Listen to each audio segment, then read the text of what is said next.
we're going to replace the front lower ball joint on this Volvo XC90. This is a 2005 with the 5-cylinder diesel in it. And we're going to need a jack stand, big bar, most helpful to break loose the wheel nuts, torque wrench, hammer and chisel, ball joint splitter to help get the ball joint out. Not necessary, but it does make it easier. Obviously a ball joint, and you should only really need a basic socket set.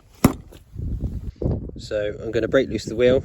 I've left mine in gear. It's a manual, but I'm going to leave it in gear. And then I've just taken a little bit of the weight of the jack on the bolt there that goes up into the body of the car. It's an okay place to lift it from. It's not too bad. You obviously don't want to lift it on this aluminium section there that isn't attached to anything, but from the bolt is fine.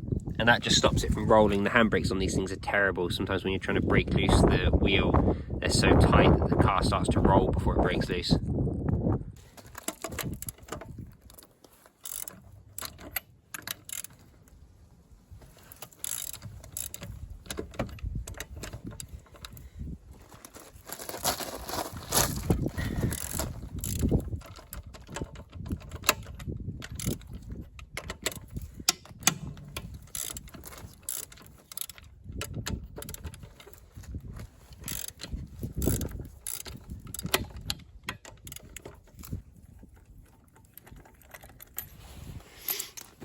Here's a little pro tip for you.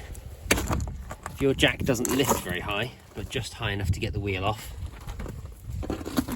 remove the wheel first, then put an axle stand under, because sometimes what happens is you're trying to put the jack stand under, and then when you lower it, like the wheel is, there's weight on the wheel again from the hub here. So take the wheel off first, then put a stand under, but obviously never go underneath the car without a jack stand. The funny thing is, I think it's those of us that work in the trade that are the worst, or the most notorious for getting underneath the car with no jack stand. I see so many people do it in garages, just having a quick look at something and they jack it up, put their head underneath the wheel or something, and oh my goodness. There's our ball joint, and you can see it's ripped. There's bits of rust on the inside where water's getting in. That's why we're here. This was done actually not all that long ago. About a year ago I did this ball joint, this exact one, for the MOT. Unfortunately it wasn't great quality, so here we are again.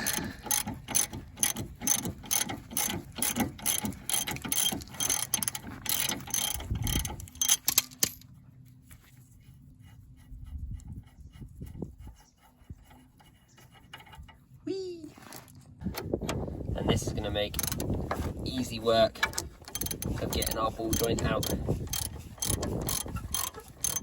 That was too easy. It will usually be way harder than that. Mine's already broken loose. But usually you'll really have to put a lot of effort on it, and if it doesn't break loose immediately, this is almost unheard of. You'll probably have a bit more of a struggle with it. If you do, sometimes what you can do is just tighten that up as much as you can, then smack this part here with a hammer, and then try and tighten this a little bit more, and then hit this with a hammer, and that'll often get it out. These ball joints are not usually too bad anyway.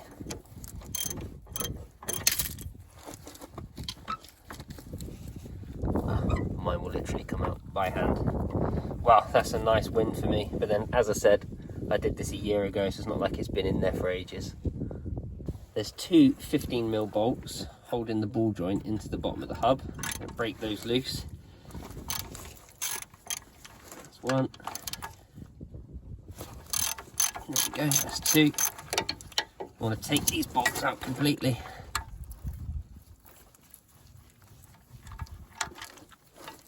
There's one.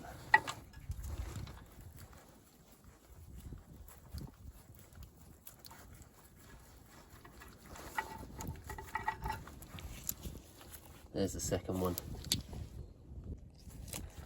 Okay, so what we want to do is we want to make sure that the ball joint stays inside here, and we want to knock it out of here. You have to lever the arm down so far to be able to get this end here completely away from the end of the stub. That's quite difficult. It's a lot easier to remove it from the bottom of the hub and then push the hub that way, you know, towards the back of the car, and then you can pop the ball joint out, put the new ball joint in, etc. You will see.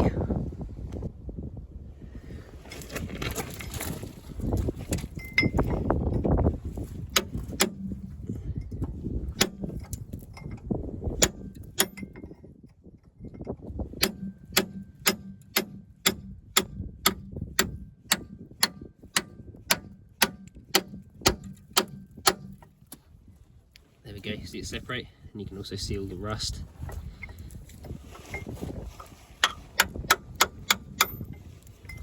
Sweet.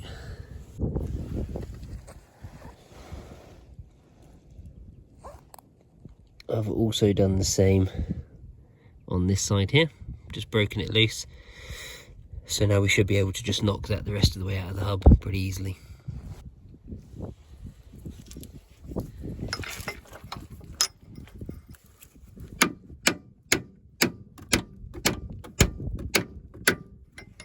Almost there.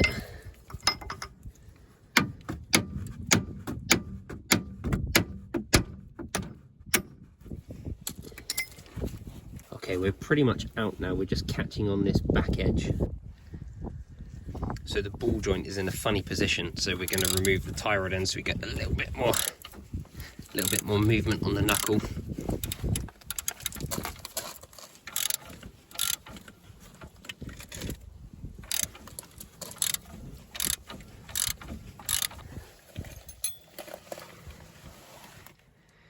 So mine got a little stuck, so I just put a little gentle pressure on the jack. Obviously, don't try and lift the car from it.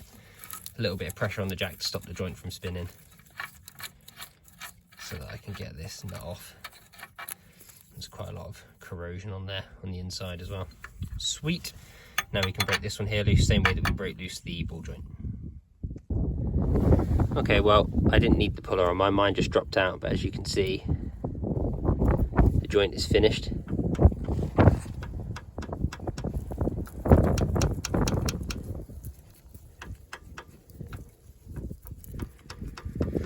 So we are going to need a new track rod end on this side here. We'll worry about that another time. For now, we'll finish the job that we've already started, which is this. Get that nut off the bottom. See, mine's already broken loose, so that's why we break it loose while it's in the car, because it's easier. And then that comes out. Bit of a shame about that, isn't it? Look at that. Sheesh. She did. It should be nice and tight like this one, which I can't even move by hand. Make sure we orient it correctly. So I believe that it goes in like this. We're not going to tighten it down just yet, so we'll be able to move it around. And now we can lever this down and get it slipped back into the bottom of the hub here. So you want to get this, show, get this, move into the right position, there we go.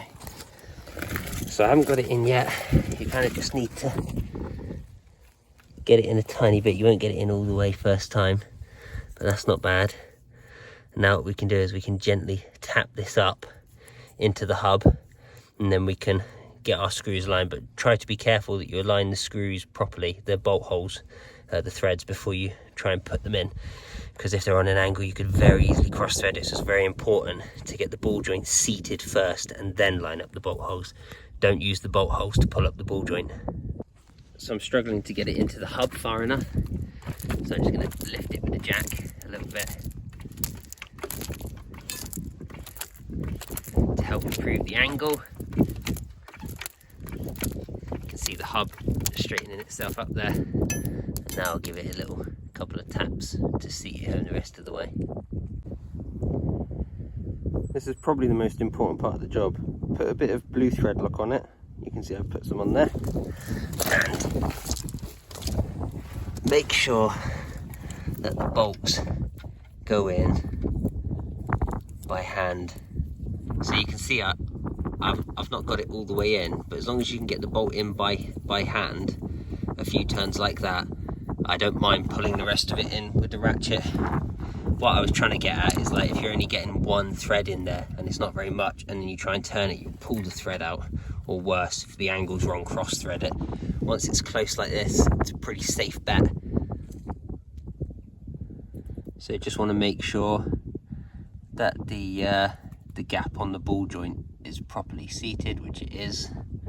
And now we can tighten these down to their final setting, which is 50 Newton meters. And then this one here is 100.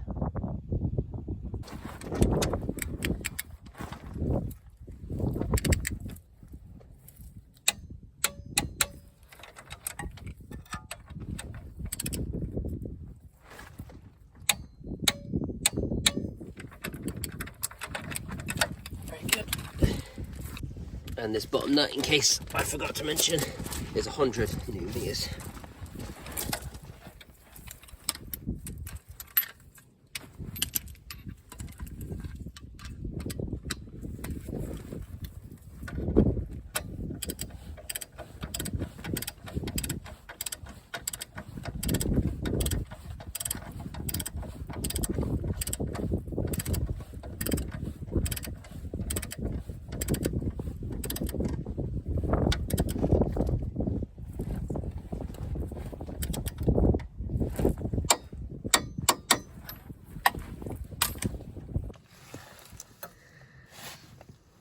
So what do you do in a situation like this? You're trying to tighten it, but the whole joint is spinning.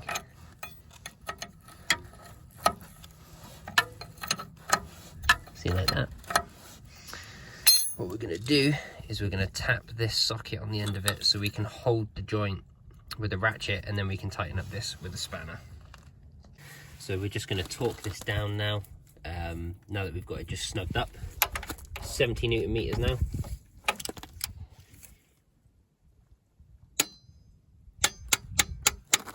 We're almost there anyway, just a tiny little turn. So that's everything torqued down now. So 70 for the tie rod end, 50 for the two nuts that hold the ball joint into the hub, and then 100 Newton meters for the big nut that goes on the ball joint. Now all we need to do is put our wheel back on. Time to get this wheel back on.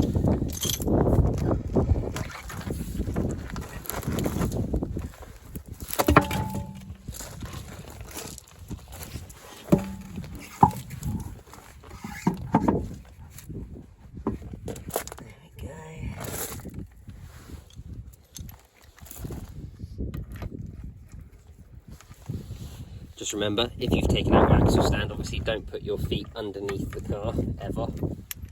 It's good practice to never do that anyway, if you can help it. Just going to get these started. So these wheels have a two-stage tightening sequence. So 20 Newton meters first, and then 120, I think, or 140, I'll check in a second. So the tightening sequence is 20 Newton meters and then 140. Just going to let the jack down a little bit so the wheel touches the ground, stop it from spinning. There we go, that'll do.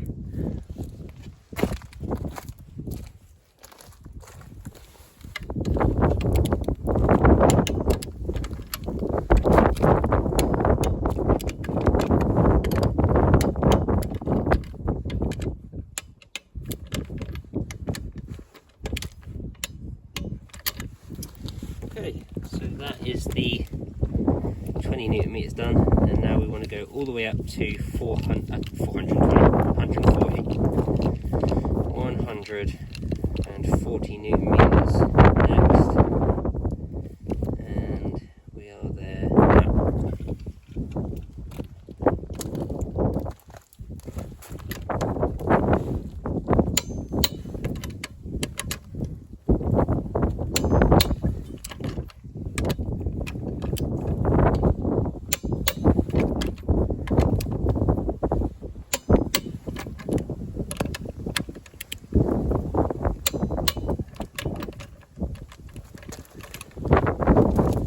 That's basically it. You just go in a crisscross pattern. That's 140.